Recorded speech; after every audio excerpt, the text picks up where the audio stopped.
Well, greetings again, everyone. Obviously, it's time for another update because it's been a lot of weeks now. It's been quite a while now, and a lot to sum up. A lot of stuff that's going down on the channel. I've been working pretty hard, not as hard as I think I should be, or I plan to, or stuff like that. It's just weird. Anyway, we got a whole bunch of stuff that's dropped on the channel lately, and I just want to kind of run it back. We've done, I don't remember what we released since the last update. There's been the Children of the Corn commentary, Sleepaway Camp. We've done Rambo First Blood Part 2 as of this week. I dropped a review for 1999's The Mummy. And then we had the 4K Blu-ray reviews of Escape from New York and The Craft from Scream Factory. Do want to put an addendum on the one for The Craft. See, the one for Escape from New York got way more views than the one for The Craft because John Carpenter always grabs the views for good reason and stuff like that. But there's been a lot of talk going on about the sort of encoding that was done for The Craft, where I've seen it from a lot of different sources, a lot of people chattering and showing some evidence here and there that there are a few points in the film where the bitrate really drops like a rock on it. So there's been kind of a chatter since over the last weekend about, like, is there going to be a replacement plan, or is there going to be something they're going to be doing? Some people, at least one person, said they contacted Scream Factory on social media, and they said they were looking into it.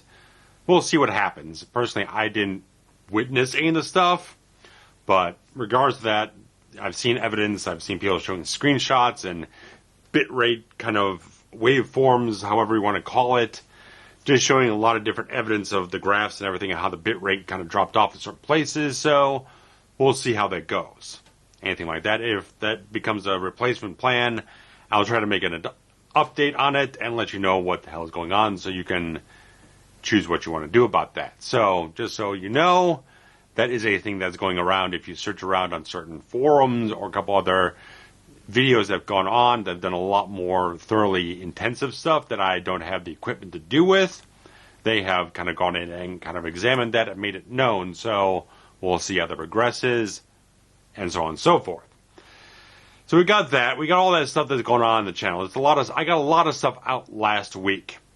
And that was me taking a couple of days off to kind of get up on certain things. Luckily, Bull Moose got my Scream Factory titles to me on like Saturday. So I was able to start ripping all the content off the regular 1080p discs to do the comparison. So I got a little leg up on it to get things done quickly. And I got everything done on Tuesday. I watched everything like Monday night, shot and edited everything on Tuesday, and then we recorded the Rambo First Blood on Tuesday night. And so we got a lot of things on Tuesday. Then Wednesday, I kind of like, everything was kind of completely out of whack for me, and I haven't gotten anything done since then.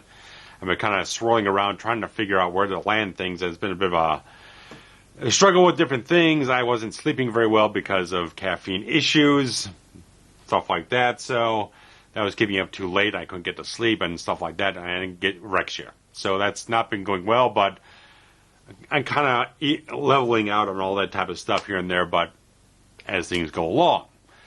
So where things are landing right now in terms of like the next slew of things, I'm trying to schedule something out with Trent to record a commentary with him. We'll see where that goes. It's still up in the air where that's going to land. We're just going to land on a date that works for him and works for me, and we can get things going. Hopefully that'll work out. Steve and I will be doing.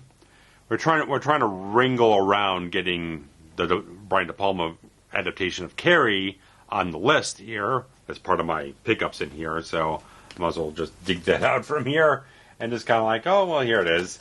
Because this old Scream Factory version is out of print, and you know when that happens, prices skyrocket on the secondhand market, so good luck finding one without paying a ton of cash. So I had to get the old MGM Blu-ray with no bonus features on it, and the transfer looks like crap. The transfer not so much, it's like the scan of the print looks like shit. So it's like, it's not the best viewing experience, and I haven't even gotten through the whole film. Steve was going to try reading the book while he was on another trip. I don't know if he got around to it. He'll probably let us know in the comments one way or another. But as it stands right now, we're still kind of don't know where that's going to land. But we are going to be doing a commentary for Jurassic Park because oddly enough, all these things align in a certain way, where the new film, Dominion, Jurassic World Dominion, hits on Steve's birthday of June 10th. So we're going to record the Jurassic Park commentary prior to that date and release it right then on his birthday on the release date of the new film. So that's planned. So we're going to get around to that regardless. So where Carrie hits before or after just depends on when I get around to watching the film. I watched like the first 30 minutes of it. I was so tired. It's like I'm not going to be able to process this very well. So put it on hold and moved on to other things and stuff like that. It's been a lot of stuff going on. So there's been a lot of ups and downs and very busy stuff happening. I'm just trying to recover a lot of things that are just kind of... When I had my health crisis at the beginning of the year, I had several weeks where there was nothing being posted on the channel, and that has kind of adversely hit the sort of analytics and the algorithm hitting on the channel, where things haven't been as fruitful as they were last year. I had a lot of upward growth of views and algorithm stuff and all that type of stuff.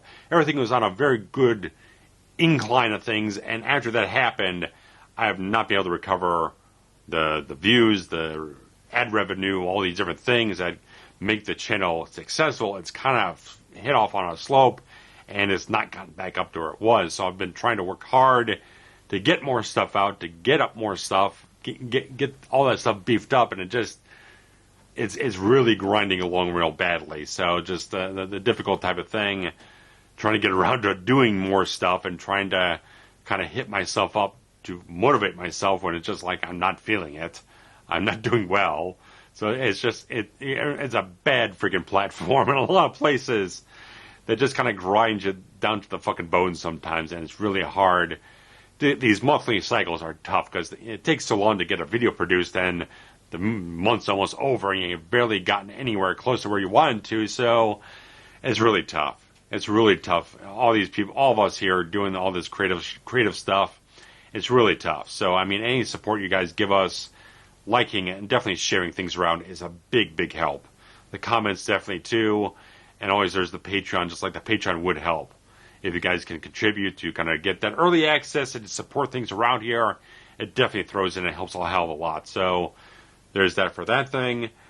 And basically the next video I'm working on, because I've been kind of bouncing back and forth between ideas and things haven't been quite landing as well. So I've been storing up this idea that's been hanging around for fucking ever on the retro video series, which has been gone for far too long, and I have to bring it back. Definitely. I've been planning to do that, just haven't really pushed myself to do it because a lot of the reviews are kind of like easier to kind of get up on and get going and move forward. Retro video series takes a certain amount of just a research, a planning, and stuff like that that's been kind of like harder to kind of get into. It's certain these different concepts, these different approaches and stuff like that. So what I'm going for, I'm trying to get up on now that I'm doing the planning for right now, is this entire idea of basically like the morphing nature of color grading on home video.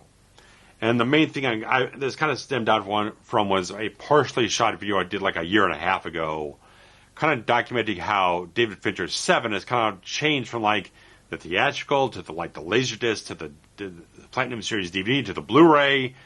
They've all kind of gone through a brand. Each time they went on new formats, they had to redo the color grading and redo how the film looks. So I was shooting that video way back when, and it's like I got to a point, it's like I haven't quite figured out what exactly I'm trying to say with this. I'm kind of documenting things, but I don't really have a word I keep falling back on. It's like a thesis or something like that. Something to say about the entire process. And it's kind of evolved as time goes on. So I've kind of created this list of different films that kind of gotten these maybe controversial, maybe sort of objectionable or stuff like that, sort of revisionist type of things or stuff like that. It's like they've had different looks over the period of times they've gone on to home video. So kind of back up this entire argument on how Fincher has kind of gone off and done these different approaches to how the film looks. I've already also gotten this list of different films that like the director approved this version or the DP did this one, or maybe the studio just went ahead and did this version without anyone's approval, and it's kind of sparked controversy and kind of discussion about different things. So approach to these different films, like what is the right version of this film? Why do certain films get these redone type of color gradings that don't kind of jibe in how the film looked before or how it originally looked or stuff like that, how they've gone about kind of approaching the way of how they go about remastering stuff and stuff like that. So in a rough around the edges way of explaining it, that's kind of the way I'm going about it, but I have to kind of do a bit of an outline of how I'm going about it, how the subject has subtopics, and how I kind of organize talking about this film and stuff like that, how it applies to this sort of perfect example of Seven, how it's kind of changed through each format, and just kind of gather all the information. So it's a little bit of a thing. I need a little bit of time to get it going, but maybe in the next couple of days I'll have it. I just got to pin down a few organizational things about how to go about it and refresh a few details about those remasters that Seven's going through. So I think it's just a good topic. I've taken a long time to kind of figure out how to approach it, what examples to use, and kind of get the entire flavor of just kind of what I'm talking about in this whole thing. What's the point of the entire idea here, going about this as a video subject. So it's a bit of a thing, but it's all been kind of forming in my head the last couple days, I don't know, stuff like that. It's getting there. It's kind of getting to that point of making a point of the video. So it's not just like, oh, he did this way on this one, and redid it this way, and then redid it this way. It's like I have to have a bit of a thread through story, a purpose, the entire thing, that why I'm talking about it, what I'm trying to say about it. So I think that's going to help the entire overall concept of what I'm going for with this video. So I'm going for that because I just don't feel quite as excited to talk about certain films right now, just kind of like talk about a concept that pertains to films and stuff like that. So I think that works for me right now. So that's what I'm focusing on and moving forward on right now. So commentaries and retro video series wise, that's where things are going. I don't know exactly what I'm doing review wise, but we'll get into a couple of things that are in this big fucking stack of things because it's been a long time since the last update and a lot of things have gone down and I've kind of done stuff, and let's just talk about the shit on the fucking pile here. With the newest release, this week's release on the formats of 4K and Blu-ray, stuff like that, I did grab up The Batman. And I sat down, I watched it last night because I didn't know what the fuck else to do with myself. So, threw it in. The Dolby Vision played actually perfect. I had no problem with the Warner Brothers disc. This one BD-100 disc, they put as much fucking disk space as possible to get the most bit rate out of this whole thing because it looks absolutely wonderful. I saw in the theater at a Dolby Cinema, so that's Dolby Vision, Dolby Atmos. It's the exact same thing on this disc. It looks wonderful. I still really enjoyed the whole film. Probably take a few more.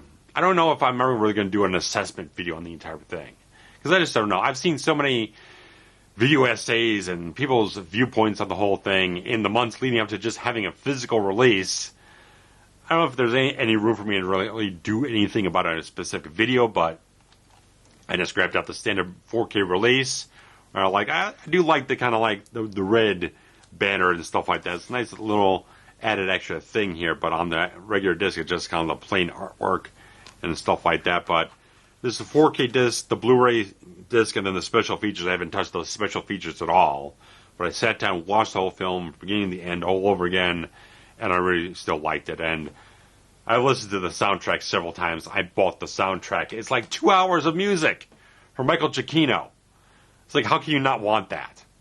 And it's like, I've sat down and I've listened to it a couple times. It's a phenomenal score. I absolutely love it. Great stuff on that regard. And something else that we haven't dated yet on the commentary set, but Steve already watched it on streaming. I rented it on Amazon Prime because they had a discount for like $1.99 rental. So yeah, I'll watch it. So I did finally get around to watching the new Scream. And it's okay. And Steve said he felt it was just okay. We have some reservations here and there. There are things to discuss, which is good. Because like that Firestar one, I don't think we're going to do a commentary on it. I don't think there's a lot of audience for it. I don't think there's a lot of audience to talk about that thing as a commentary, because who's going to buy that thing and sit down and listen to our commentary? I don't want to buy it. I really don't want to buy it. to sit down and do a commentary on. So I don't think so. I don't know.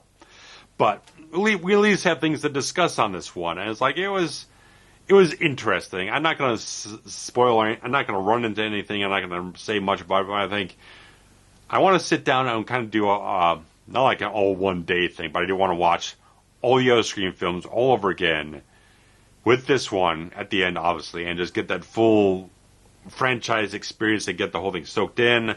I think there's a commentary on this thing. Yeah, there's a commentary and a bunch of other things on there. So I want to do like watch the whole franchise all over again, listen to the commentary on this thing, and then we can eventually schedule a commentary with me and Steve and get it into the whole queue and kind of discuss everything in due time. So this is the 4K edition. Paramount now, they're not doing column packs anymore, so if you buy the 4K, you don't get a standard Blu-ray with the whole thing. One, that means you get all the bonus features on the 4K disc, but for guys like me, where I do video stuff on the channel, I don't have anything to rip the disc from because I can't rip 4K disc. I don't have the hardware for it. And I don't know if I probably take a very long time to rip it with my computer and stuff like that. I don't know what I'd do. I'd have to get something with like a USB-C external drive to get the thing ripped and stuff like that. I don't know. It's beyond me right now. Way too expensive for me to jump on that. But anyway, so like that's kind of a thing I was thinking about because I have another Paramount title in here. I'll probably just jump into here in just 2 seconds here that I was going to do a 4K review on it if I got the other stuff done from Scream Factory, but I couldn't do it because they're not including the 1080p disc remastered in it.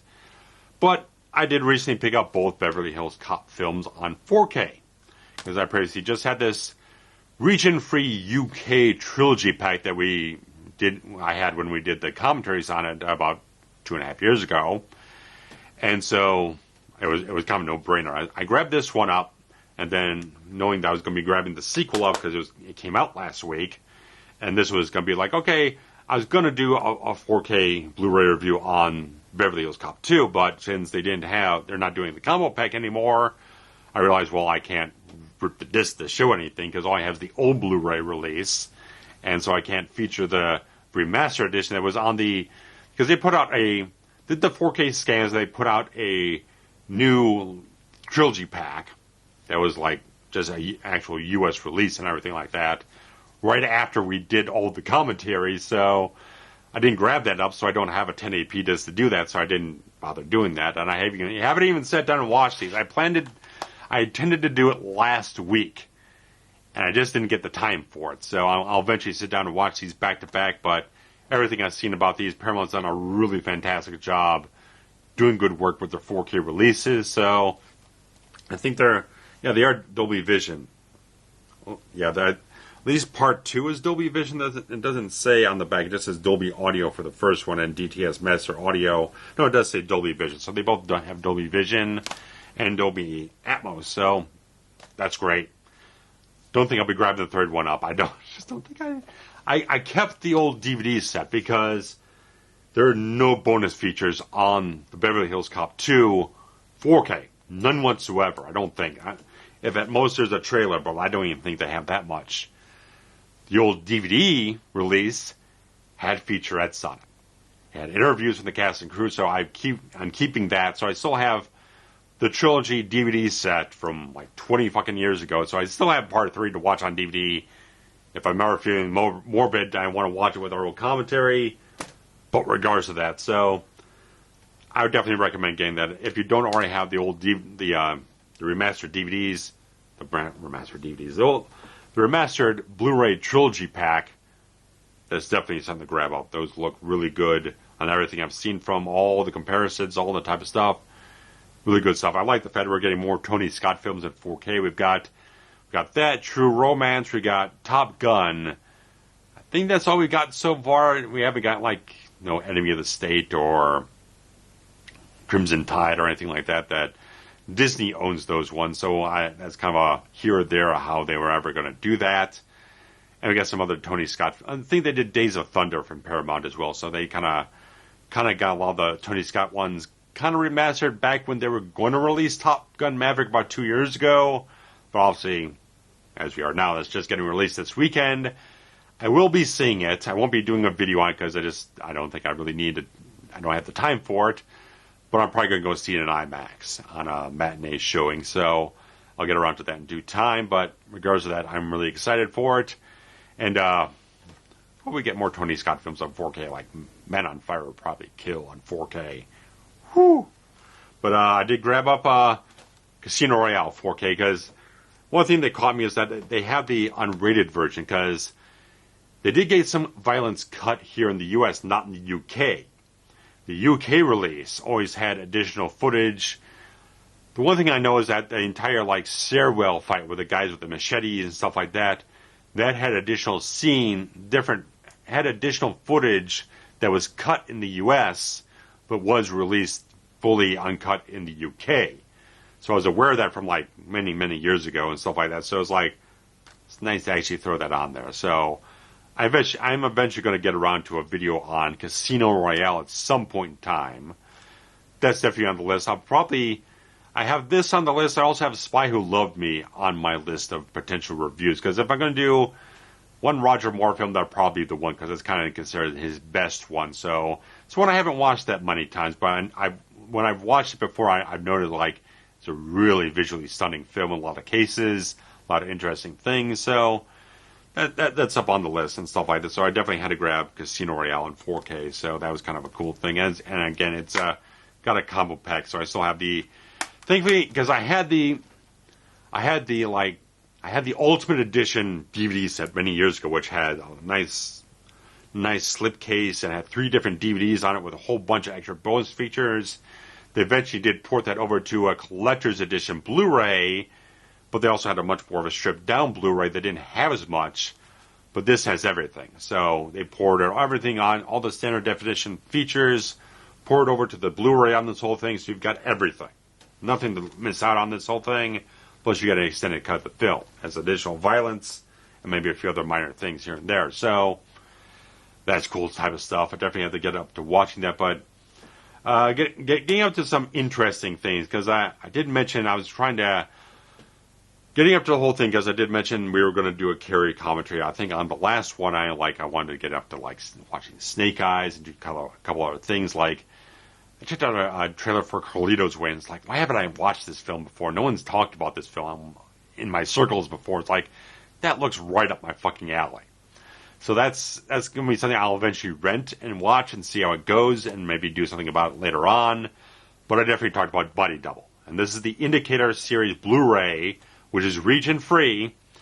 And so this is the best version of Body Double to grab, because it's got a 4K restoration on it, and approved by the director of photography, original stereo audio, alternative 5.1 surrounds mix. It's got interviews from Craig Wasson, and it's got a couple other. It's a whole bunch of featurettes on this thing, real deep stuff. A lot of different things. A lot of people involved with the film talking about it. Assistant director Melanie Griffith, a whole bunch of different things on this whole thing. It's a lot of detail. I like these indicator things. They do a lot of good work on this stuff. Even they have one for Happy Birthday Me, but I was kind of eyeing. The same seller on eBay had that, and I was I don't want to buy that much right now. I don't want to spend that much right now. I can pass on that right now, but the fact that I think Indicator series does a lot of good work on their Blu-ray releases. Even if, the one for Wolf, they still stuck with the old fucking ancient fucking Sony transfer on the whole thing. They put together a fantastic 50-minute documentary with just 3 different people to interview on the whole thing, and it's deeply informative. And so they put together a whole booklet on the whole thing. This one was not the full limited edition one, but because it doesn't have a booklet. But this is definitely something I want to get up on because it's a very interesting film.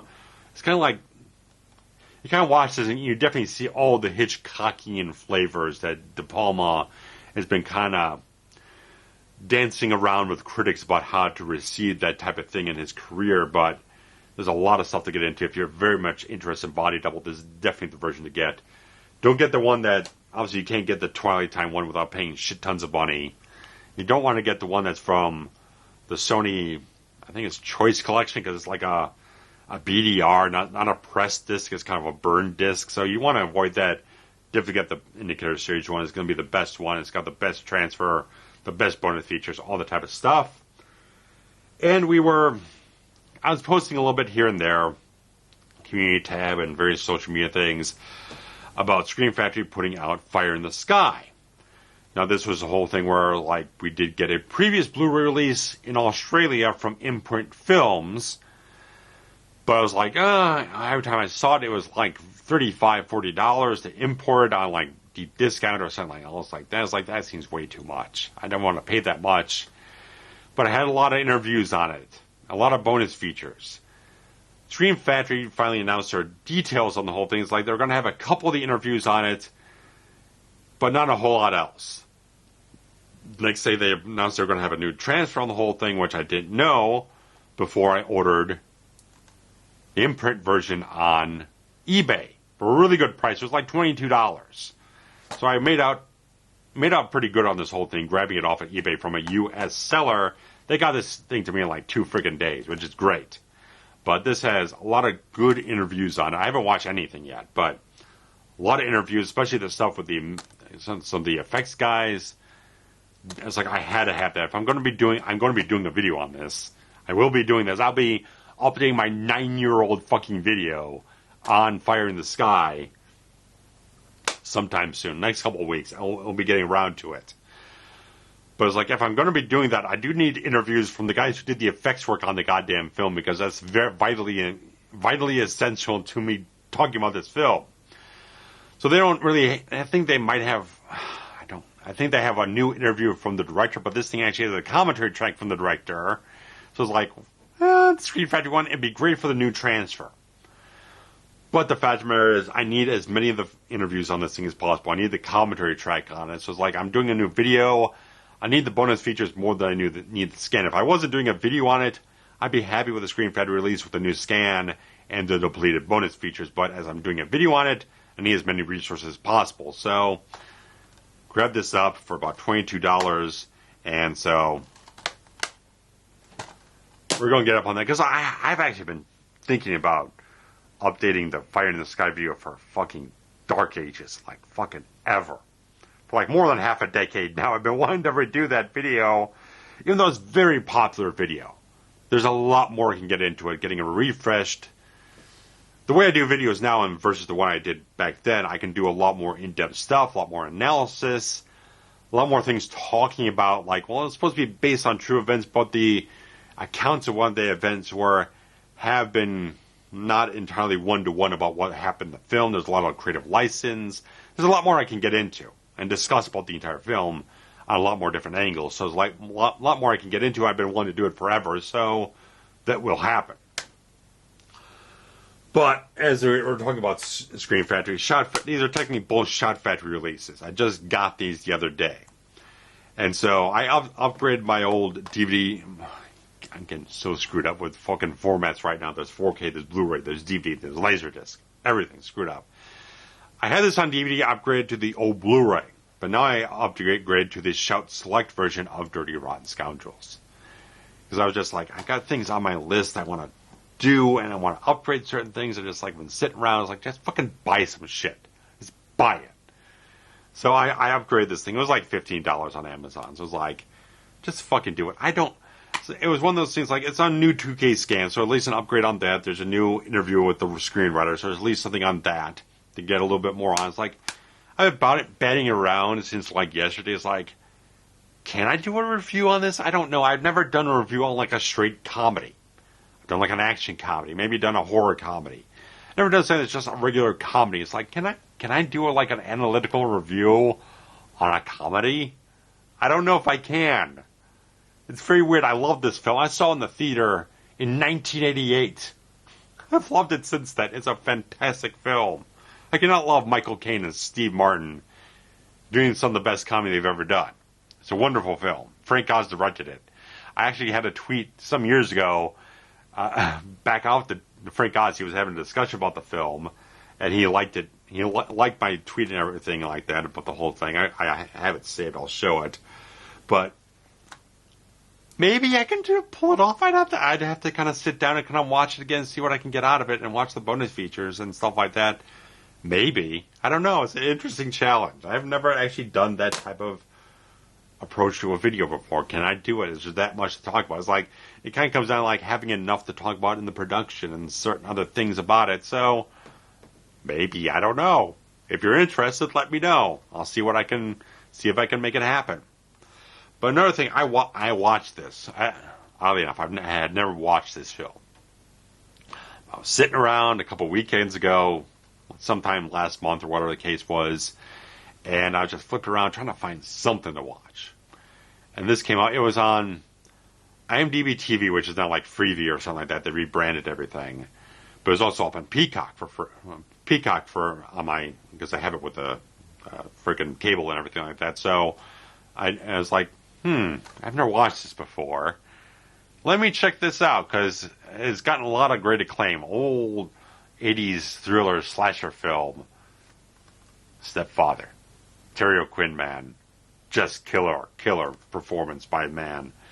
He's always been great. This proves it. Absolutely proves he's always been fantastic. So it's like, I got to do a video on this thing. I was like, I sat down and watched it. It's like, this thing's really fucking good. This movie's really good. I haven't watched the second film yet. They have that up on the same platforms or anything like that. It's like, let me get into this one. I'll see about, because they only have a DVD of the second film, and the third film's not even out on DVD. It's only like, it's on DVD in like some foreign territories, but it's not on DVD anywhere in the U.S. Region 1 stuff. But yeah, we're gonna get up on this thing. I can definitely do a video on this whole thing. I definitely want to get up on this and talk about this film, because Terry O'Quinn is brilliant. Brilliant. And this, again, it's a Shout Factory release. This is how old this is. It's not even Scream Factory yet. It's that old Shout Factory release from like 2010, 2011 or something like that. But still, we're going to talk about that in due time, because I know you guys would probably dig the shit out of a video on that. So, and some other kind of random little straggler type of things here and there. I think I couldn't remember if I talked about this on the last one or not. I don't know, but here it is. Anyway, Steve and I are planning we're at the end of the year. I think I did talk about this shit before.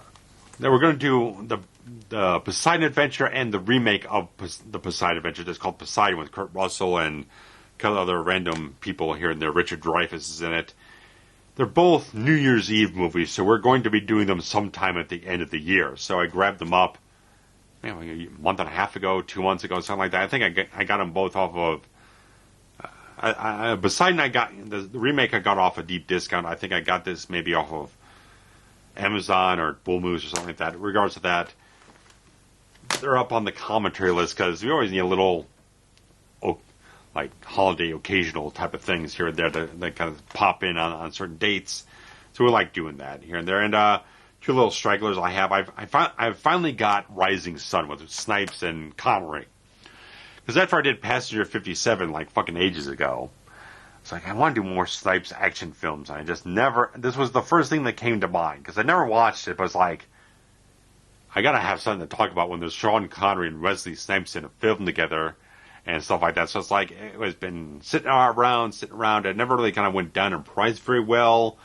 But I got it up on a Boom Moose or something like that. I think I got it from them, where it's like, it was a really good price, and I could grab it up and have a good time. It got these old fucking inserts. Shows you that I haven't opened the disc yet and watched anything. But yeah, this is interesting. I didn't want to jump into it too fast, because again, it's another film where pretty awesome Hiroyuki Tadagawa was in, but I've talked about him in 3 other fucking films in the last year. I talked about him, Jesus Christ, what the hell? He was in License to Kill. He was in Showdown in Little Tokyo, and I think he was in John Carpenter's Vampires, which I did about June last year. So it's like, I talked about him in 3 different films last year. I wanted a little bit of a longer break before I talked about him after Showdown in Little Tokyo.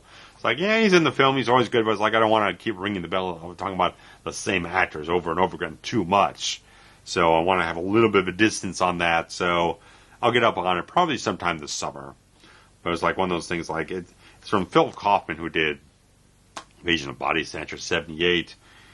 But there's a lot of things to talk about. I guess it's a Michael Crichton adaptation, so there's certain things to talk about that in terms of the adaptation. So a fair amount of things to talk about in terms of like a behind the scenes production wise stuff here and there. So I don't think it got the best of reviews at the time, and I don't think there's like a trailer on this thing. There's nothing really to go off of in terms of bonus features on that.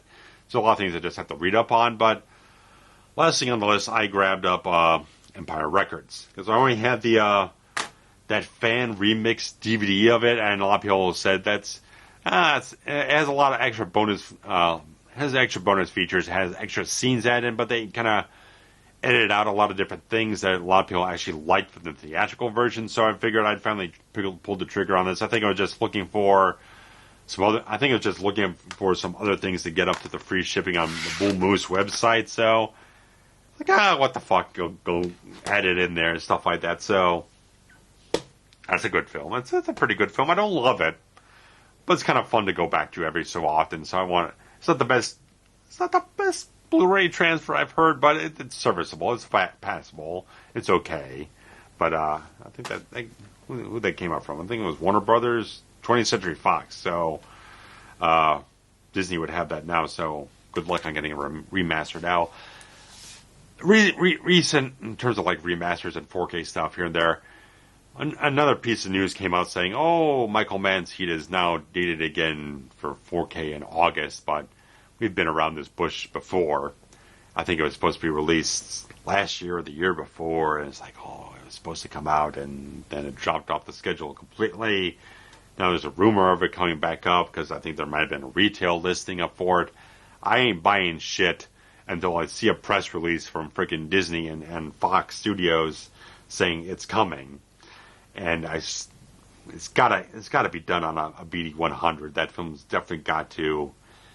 I don't know if they're gonna pony up the money for it, because it seems like a thing that Disney kind of gets a little on the cheaper side on that thing. They kind of top out like a BD-66, not doing a BD-100 for even like an Endgame or something like that. I don't know. Heat needs a fucking BD-100. It needs 4K. It needs fucking Dolby Vision. All that great stuff. It needs looking spectacular. I need that thing on 4K. I've got to have it. I'm just waiting for its definitive announcement from the studio saying it is coming. And there's no questions, because we've danced around this before and it didn't come out. Fuck all. So I've got to have that. I need to have that. And so here and there, everywhere. This is a very long update because there's a lot of stuff to talk about. And there's other retro video series stuff. There's a thing I was talking about with all those Elm Street rarities. I just haven't gotten around to researching the stuff because there's a lot of just random videos to watch. It's like I haven't bought anything for it because there's not really anything to buy for it. I can just research everything online and get all the resources there. So I just haven't sat down and watching the shit to have any research done. And I was like, man, Michael Mann's The Keep has been on that retro video series list since like day fucking one. And I just haven't got myself amped up to do it. I'm not really a fan of the film. There's a lot of things to talk about in regards to what happened to it, why it's kind of disregarded in a certain way on home video, why it's not really been given the attention for. So it's like there's a lot of interesting things to talk about in regards to that, but it's not a film I'm really kind of a fan of. So it's kind of the interesting thing to ride the line on how to talk about it and all that type of stuff. So it's like I'm usually talking about films I actually enjoy, or I have certain things I have a positive thing to talk about, or sit down and watch, it's like, man, I'm not really a fan of this film. It doesn't really hit me. It's not my flavor of film. But there's a lot of things to talk about that are interesting. So I kind of have to resolve that in my head before I do a video on it. I have to go in and deal with things. So, I think it's enough. I think it's plenty to talk about here. So I'd like to hear what you guys think about anything I have in this stack, anything I've talked about that's coming up on the channel, anything at all. So guys, I'm tired. Hope you enjoyed that. It's a mega size update. So thanks so much, guys. Take care. Bye-bye.